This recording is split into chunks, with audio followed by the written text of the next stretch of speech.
Madame, Monsieur, bonjour. Merci de nous rejoindre à la une de l'actualité. Le 7e forum des pays exportateurs de gaz, dont les travaux débuteront demain, intervient dans une situation géopolitique mondiale complexe. C'est une opportunité pour valoriser les sources d'énergie et renforcer la place de l'Algérie sur la scène internationale.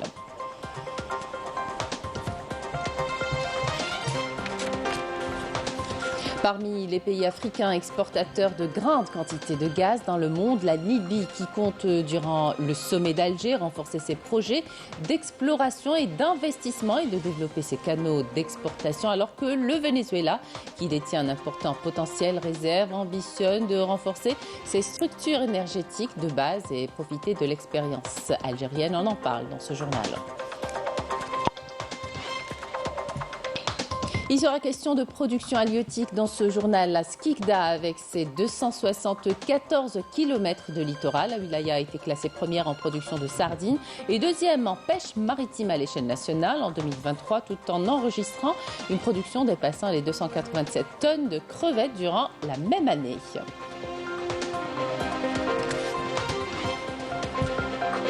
À l'étranger, l'armée sioniste a de nouveau bombardé ce mercredi la bande de Gaza, transformée en zone de mort avec près de 30 000 martyrs, et menace la population de famine pendant que les pays médiateurs espèrent arracher une trêve avant le mois sacré de Ramadan.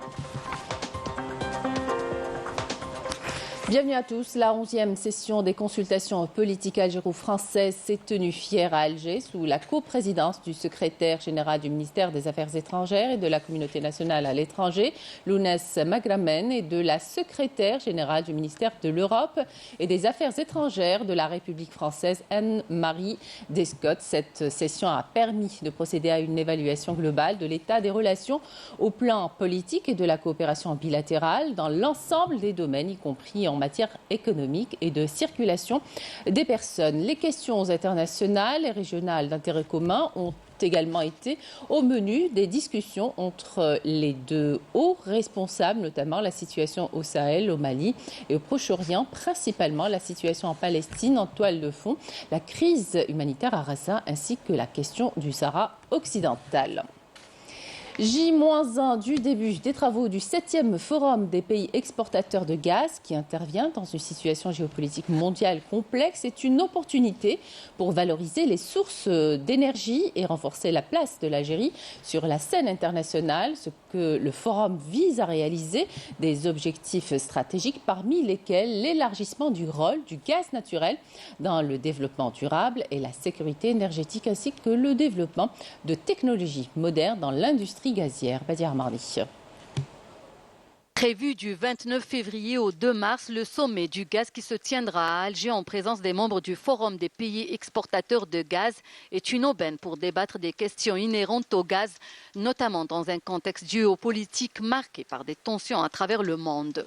Ce 7e sommet du gaz, qualifié de sommet des grands défis, examinera la question de la coopération entre les pays membres du GECF dans l'objectif de garantir la stabilité des marchés mondiaux du gaz et de répondre à la demande sans cesse croissante sur cette ressource énergétique propre pour la prochaine période. Il sera également question de rapprocher les vues des pays membres concernant les défis auxquels est confrontée l'industrie gazière, notamment la gestion de l'offre et de la demande.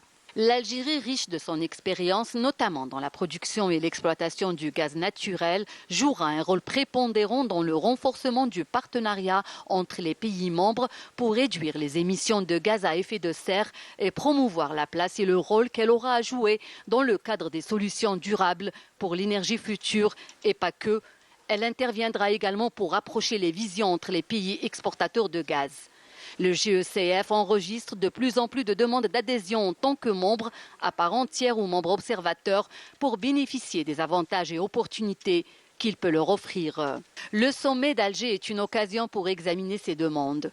À noter que tous les moyens sont mobilisés pour accueillir les délégations et assurer le succès de cette session à tous les niveaux.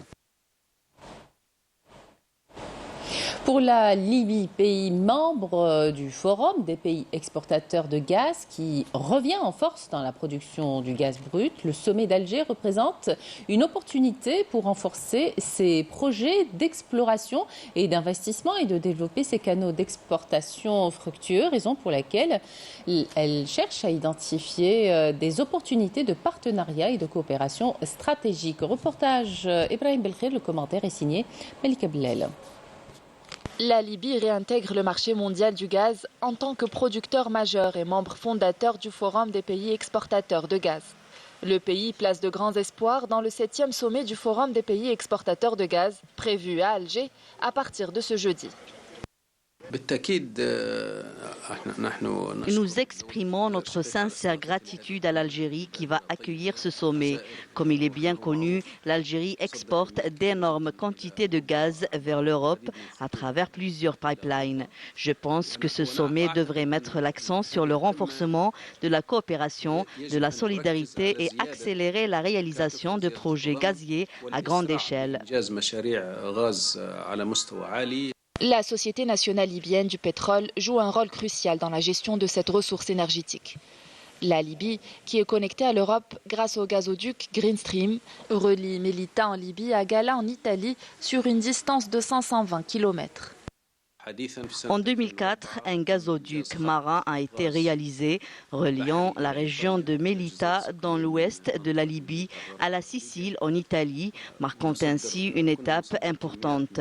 À l'époque, nous exportions des quantités de gaz liquéfié vers l'Europe avec des méthaniers.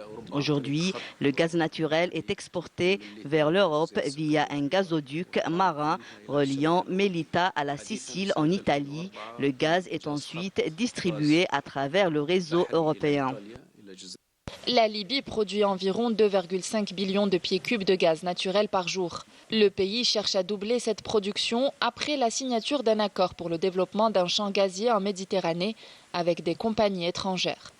Ce champ gazier a des réserves estimées à 6 trillions de pieds cubes par an.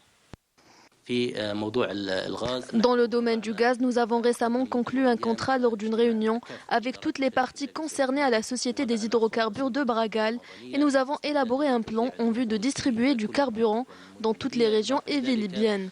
De plus, il y a 2 semaines, 6 postes de distribution de gaz ont été livrés au dépôt de Sabha, situé dans le sud de la Libye.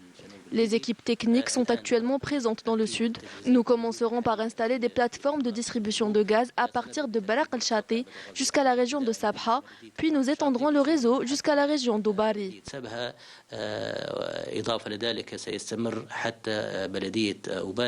Avec des réserves de gaz atteignant les 83 trillions de pieds cubes, la Libye vise à améliorer ses performances sur le marché mondial du gaz naturel grâce à des initiatives d'exploration et d'investissement. Ces projets renforceront considérablement la capacité de production et d'exportation de gaz naturel vers le marché européen. Commentaire signé Yasmine Messoudi. Et au moment où la Libye recherche des opportunités pour renforcer ses exportations, le Venezuela, qui détient un important potentiel réserve, ambitionne de renforcer ses structures énergétiques de base et profiter de l'expérience algérienne dans l'exploitation, la transformation et la gestion. Reportage Hanan Bourayou, le commentaire est signé Yamina Saïdji. Le Venezuela dispose d'importantes réserves de gaz naturel en Amérique latine et en mer des Caraïbes. Ces réserves de gaz naturel dépassent les 6 trillions de mètres cubes. 66% de sa production est destinée au marché local. Le reste est exporté vers Trinidad et Tobago ainsi que Cuba. Un pays avec de grandes potentialités et des réserves considérables mais qui manque d'infrastructures de base adéquates pour exploiter au mieux ses ressources. Les experts vénézuéliens en énergie espèrent tirer profit de l'expérience et de l'expertise algérienne lors du sommet du gaz pour renforcer l'industrie gazière dans leur pays et réaliser de nouvelles infrastructures de base similaires à celles réalisées en Algérie. L'Algérie est un exemple à suivre. J'ai déjà eu l'opportunité de visiter les installations gazières en Algérie et j'ai constaté le grand développement de votre pays en matière d'hydrocarbures. Nous espérons que le Venezuela suivra l'exemple de l'Algérie dans la production de gaz. Lors de ma visite en Algérie, j'ai également été impressionné par les infrastructures de Sonatrach et même son expérience scientifique. L'Algérie et le Venezuela sont deux pays amis et membres du Forum des pays exportateurs de gaz. Nous espérons la réussite de ce sommet qui permettra, j'en suis sûr, la création de partenariats et l'échange d'expertise. L'Algérie est un pays très avancé dans le domaine de la production gazière. C'est le premier pays à avoir exporté du gaz sous forme liquéfiée via le gazoduc Maghreb-Europe. Un exploit qui suscite l'intérêt et l'admiration au niveau international. Selon les experts vénézuéliens, l'Algérie possède une grande expérience dans l'industrie pétrochimique et gazière. Le sommet du gaz représente une opportunité historique et prometteuse. L'Algérie excelle dans le développement économique et les industries gazières et nous souhaitons que le Venezuela puisse tirer profit des connaissances de ce pays ami et renforcer ses relations stratégiques dans le domaine de l'industrie gazière. Nous sommes convaincus que le sommet renforcera le secteur gazier mondial et renforcera la coopération entre nos deux pays. L'Algérie s'apprête à accueillir les éminents experts vénézuéliens du secteur gazier lors du sommet d'Alger. Une opportunité qui favorisera un échange d'expertise et de connaissances. Industrie électronique à présent, le groupe électrique RIS ne cesse d'investir dans la haute technologie pour la production de télé du futur avec une capacité d'1 million d'unités par an. RIS est classé premier producteur de téléviseurs en Algérie avec une part de marché national de 60% et un taux d'intégration qui ne cesse de croître. Reportage Naïm Al-Walish.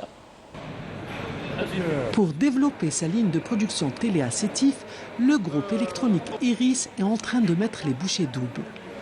Avec des équipements ultramodernes, l'usine vient d'intégrer le système Google TV avec de riches applications en plus d'une performance visuelle optimale. Pour fabriquer une télé, la première étape, c'est de vérifier ici, dans cette unité, la qualité de la carte mère. C'est concerné pour l'insertion des composants sur les cartes électroniques de téléviseurs. La carte électronique se passe par 4 étapes. La première étape, c'est la sérigraphie. La deuxième étape, c'est l'insertion des composants avec des robotiques de 4e génération. La troisième étape, c'est le soudage des composants dans des fours de réfusion. Et la 4e étape est la meilleure étape pour vérifier la qualité des cartes mères avec une machine d'inspection automatique. Les équipements que nous avons ici dans l'unité de production de cartes mères sont de dernière génération. Le taux d'intégration est actuellement élevé et nous travaillons d'arrache-pied pour l'améliorer davantage. Cette usine de production de téléviseurs est considérée comme l'une des plus modernes en Algérie et cela est dû à la haute technologie sur laquelle se base la société pour sa production optimale en plus du professionnalisme des travailleurs. Du basique au Smart TV, Iris produit une gamme d'une vingtaine de télés à des prix défiant toute concurrence. Après les cartes mères, c'est dans cet atelier qu'on assemble le modèle LSD. Vient ensuite l'atelier d'assemblage final avec salle d'examen où l'on fait subir un test complet pour la validité du produit. Créer la richesse en Algérie, de créer plus de postes d'emploi pour avoir la technologie, c'est primordial pour nous. De produire localement. Actuellement, le taux d'intégration chez nous de téléviseurs atteint 40%. On est pratiquement les premiers en Algérie. Notre produit a été exporté vers les pays limitrophes, comme les pays voisins, comme la Tunisie, la Mauritanie. On essaie toujours de prospecter d'autres pays pour se développer à l'export. Avec une capacité de production de 1 million de télé par an, Iris est classée première avec une part de marché national de 60%. Le groupe, qui aspire à davantage d'intégration, vise un développement technologique de plus en plus performant. Dans la wilaya de Skikda, une réelle dynamique économique est observée. Dans le secteur halieutique, plusieurs projets sont en cours pour mieux exploiter les richesses de cette ville côtière. L'an dernier, elle a été classée première en production de sardines et deuxième en pêche maritime à l'échelle nationale. Commentaire Rina Lerari. Après une traversée de 36 heures en mer, ces chalutiers accostent enfin au port de Stora à Skikda, inondés de poissons fraîchement pêchés au grand bonheur des consommateurs skikdi.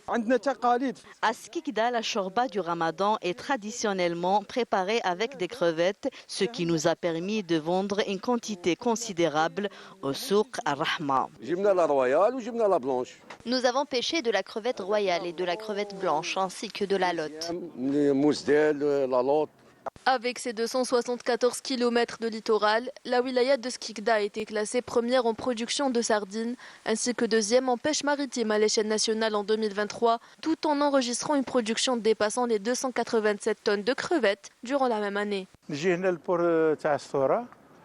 Je préfère acheter mon poisson ici au port, directement du pêcheur au consommateur, car c'est moins cher, surtout pendant le mois de Ramadan, durant lequel nous consommons beaucoup de poissons. Je viens de Constantine jusqu'à Skikda pour acheter du poisson frais. Ici, on trouve de tout, des crevettes, du rouget, la sépia et bien plus encore. Des bateaux de pêche conçus et fabriqués localement au niveau de cet atelier de construction navale situé dans la zone industrielle Hamrouj Hamoudi. Ces bateaux de pêche sont construits selon des normes internationales, c'est-à-dire que nous pouvons même les exporter à l'étranger. Nous vendons les chalutiers par facilité aux pêcheurs afin de les soutenir. Il suffit uniquement de présenter la carte de pêche. Nous fabriquons les filets de pêche pour les chalutiers et nous assurons également leur réparation une fois utilisés. Cette politique a créé une dynamique économique dans la région. Plusieurs projets sont en cours pour mieux exploiter les richesses de cette ville côtière. À l'étranger, l'armée sioniste a de nouveau bombardé ce mercredi la bande de Gaza, transformée en zone de mort avec près de 30 000 martyrs, et menace la population de famine pendant que les pays médiateurs espèrent arracher une trêve avant le mois sacré de Ramadan. La communauté internationale s'alarme d'une catastrophe humanitaire en cas d'offensive terrestre. Le point de la situation avec Melika Blel. 91 Palestiniens sont tombés en martyrs et d'autres ont été blessés dans de nouveaux bombardements de l'armée d'occupation sioniste dans la nuit de mardi à mercredi dans la ville de Gaza, de Rafah et de Khan Younes. Une guerre menée contre les civils palestiniens qui a fait près de 30 000 morts et menace la population de famine pendant que les pays médiateurs espèrent arracher une trêve avant le Ramadan. Après bientôt 5 mois de massacres perpétrés par l'entité sioniste, les États-Unis et le Qatar espèrent obtenir une trêve avant le début du Ramadan. Mais cette guerre qui a transformé Gaza en zone de mort selon l'ONU est déjà et de très loin la plus meurtrière des 5 agressions menées par l'entité sioniste contre la bande de Gaza. Les civils sont pris au quotidien dans les combats et les bombardements qui n'ont épargné aucune zone, dévasté des quartiers entiers et forcé de nombreuses familles à fuir. L'ONU estime que 2,2 millions de personnes, soit l'immense majorité de la population, sont menacées de famine, en particulier dans le nord où les destructions, les combats rendent presque impossible l'acheminement de l'aide humanitaire. Si rien ne change, une famine est imminente dans le nord de Gaza selon le programme alimentaire mondial PAM. Par ailleurs, l'armée sioniste continue à mener des opérations terrestres à Khan Younes, transformées en champ de ruines, et prépare une offensive contre Rafah à quelques kilomètres plus au sud où sont massés près d'1,5 million de Palestiniens selon l'ONU, pour la plupart des déplacés piégés dans un périmètre exigu contre la frontière fermée avec l'Égypte. Et malgré de multiples mises en garde internationales, le Premier ministre de l'entité sioniste a promis de lancer une offensive sur cette ville, affirmant qu'une trêve ne ferait que retarder cette offensive. L'Algérie a fait part hier depuis New York de sa préoccupation vis-à-vis de la montée de la violence et de la détérioration de la situation humanitaire et sécuritaire en Syrie, affirmant que le règlement de la crise syrienne ne sera possible qu'à travers les voies politiques et tout en passant de la gestion de la crise à son règlement. La position de l'Algérie a été exprimée par son représentant permanent auprès des Nations Unies, Omar Benjama, devant le Conseil de sécurité. On l'écoute. Même si les regards sont tournés vers Gaza, nous ne devons pas oublier la Syrie. La situation est préoccupante, nous devons donc passer de la gestion de la crise à son règlement. Nous devons mettre les différents politiques de côté et œuvrer ensemble pour la Syrie. Le peuple syrien a le droit de vivre en paix et dans la stabilité. Une conférence sur la souveraineté permanente des peuples s'est tenue hier au Conseil des droits de l'homme de l'ONU à Genève. Il a été question des richesses et ressources naturelles dans le contexte de la décolonisation et des victoires juridiques que la cause sahraoui devant la Cour européenne de justice et la Cour africaine des droits de l'homme. La correspondance est signée Rafaf Belouchette. Une rencontre de haut niveau qui vient acter les victoires juridiques de la cause sahraoui devant la Cour européenne de justice et la Cour africaine des droits de l'homme, avec tout d'abord une stratégie d'assèchement de l'économie coloniale. Tout cet argent qui est volé, il faut bien le rendre et ça se chiffre entre 6 à 8 milliards. Donc c'est un plan pour ruiner l'économie de la colonisation, pour obliger toutes ces entreprises à partir, une main devant, une main derrière, et à rendre la terre aux Sahraouis. Un chiffre qui atteste de l'ampleur du pillage dont sont faits complices les citoyens européens à leur insu, avec la complicité de la Commission européenne. Mais c'est également la conscience collective des peuples africains que la ministre des Affaires étrangères sud-africaine a appelé à réveiller par une campagne de sensibilisation, de même qu'elle a appelé à mettre fin à cette impunité coloniale, aussi bien au Sahara occidental qu'en Palestine meurtrie. In 2024, we joined together as an international community to commemorate. En 2024, nous avons fêté avec la communauté internationale le 74e anniversaire de la Déclaration des droits de l'homme. À ce jour, le peuple sahraoui et le peuple palestinien continuent à être privés de leur liberté. Le temps est venu pour la communauté internationale de mettre activement fin et définitivement à l'occupation. Face à cette situation de violation et d'agression en augmentation constante, nous devons agir contre l'impunité. Aussi longtemps que l'oppression sera permise, l'oppresseur pensera avoir le droit d'en abuser. Nous voyons cela en Palestine. Les agressions contre les Palestiniens n'ont pas diminué à cause de l'impunité et de la poursuite de l'occupation.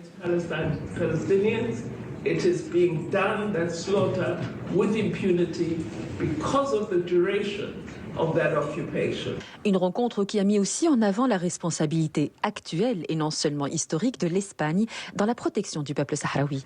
Le statut de l'Espagne comme puissance administrante du territoire reste encore dans les Nations Unies. Comme membre de l'Union européenne, l'Espagne a un devoir légal de défendre les intérêts du peuple du Sahara occidental devant les instances internationales, y compris l'Union européenne. L'Espagne, mais aussi la France et d'autres pays européens qui se jouent du droit international sur le dos de la dernière colonie en Afrique, tandis que des voix du Sud global résonnent pour cesser cette politique des 2 poids et 2 mesures. Le Venezuela est aussi engagé avec le peuple sahraoui, toujours pour les droits, pour le respect à la loi internationale. Il faut que tout le monde, que tous les pays du monde s'engagent en ces luttes pour le peuple sahraoui. La cause palestinienne et sahraoui sont similaires. C'est des luttes pour l'autodétermination, la liberté et la justice. La Namibie accorde une grande importance à ces 2 causes justes auxquelles elle apporte un soutien indéfectible. Mais si cette rencontre porte une forte symbolique politique, elle est d'abord la preuve que la voie juridique, notamment sur le plan économique, ouvre des horizons prometteurs pour la cause sahraoui et celle des peuples colonisés. Football pour terminer avec les préparations à la CAN 2024 dames. L'équipe nationale féminine de football s'est imposée hier au stade Nelson Mandela de Baraki face à son homologue burkinabé sur le score de 3-0. une victoire en match amical préparatoire en vue de la phase finale de la Coupe d'Afrique des Nations 2024. Les buts de la rencontre ont été marqués par Lina Boussaha, Marine Daffer et Sofia Saraglati. Il s'agit du deuxième succès des Algériennes face au même adversaire après celui décroché samedi dernier sur le score de 2-0 et disputé au Centre technique national de Sidi Moussa. Voilà, c'était la dernière information de cette édition. Merci de votre attention et excellente suite des programmes sur Canal Algérie.